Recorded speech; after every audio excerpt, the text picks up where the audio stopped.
Oh yeah, that's a problem. Hey guys, I'm Joey, that's a mini flamethrower, and this is Over the Table.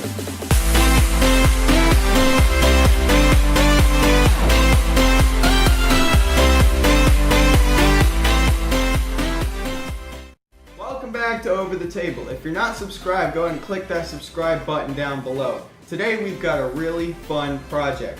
We're going to be using probably one of the cheapest water guns you can buy. This is less than $1, and we are going to make it into a flame shooting weapon. Now don't try this at home because it can be dangerous. I am what you call an expert in my head. That's what matters. So let's go ahead and get started.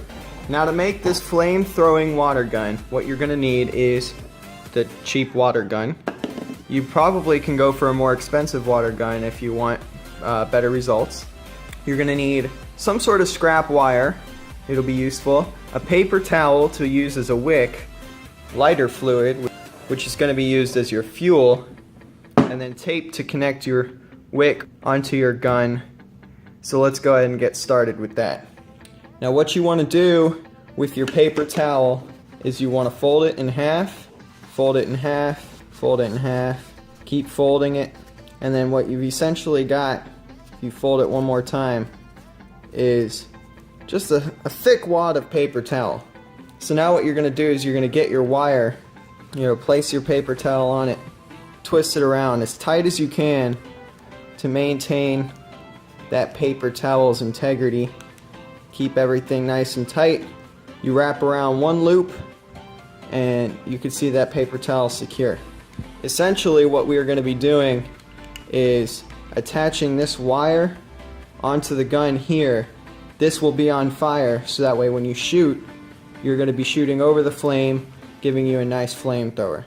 Since this wire is too long, instead of cutting it to give extra grip on the water gun, I'm going to fold it over so the tape will have more to grab. You want it to sit lower than your gun's line of sight, so that way it has to shoot over the flame because the flame will always go up. So we're going to go ahead and connect this thing just like that.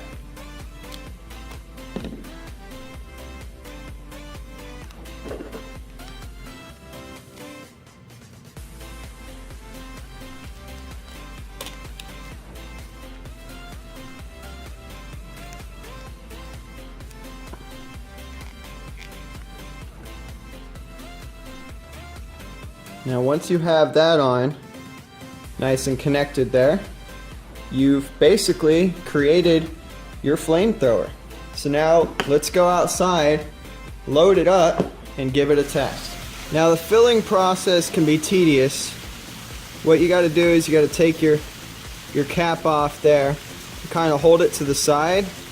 Try not to cover that much of the opening. You get your lighter fluid.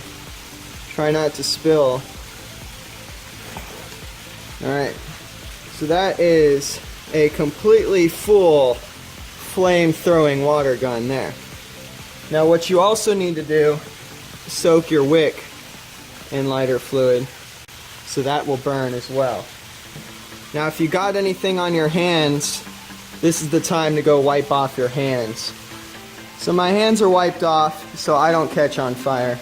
Now all you have to do, I'm going to take out the arc lighter I reviewed in another video, and we are going to go ahead and light that on fire and shoot away.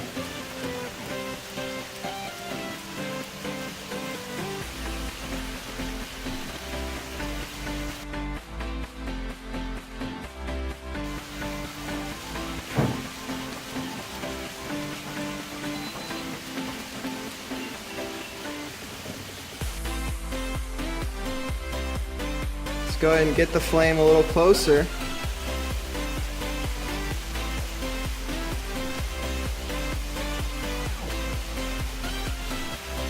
Oh yeah, that's a problem.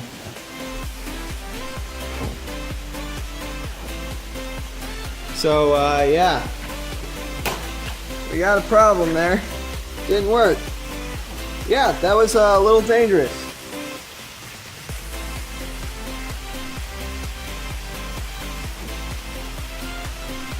Well, there you have it. Your water gun flamethrower. Basically, it catches on fire and you throw it. Well, that was definitely an unexpected outcome.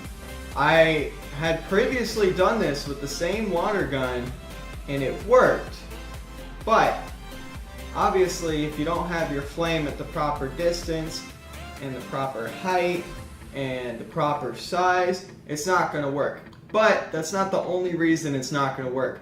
What I did observe while holding the water gun full of the lighter fluid is that the actual plastic of the water gun started deteriorating because of the chemical makeup in the lighter fluid. So even had I done it properly, it would have only worked for a certain amount of time before just completely falling apart. It can work, but only for short term, and it's not a very effective way to make a flamethrower or a flame shooter or whatever you want to call it. Hope you guys enjoyed the result, even though it's not what I expected. Hope you enjoyed the video. Click the subscribe button.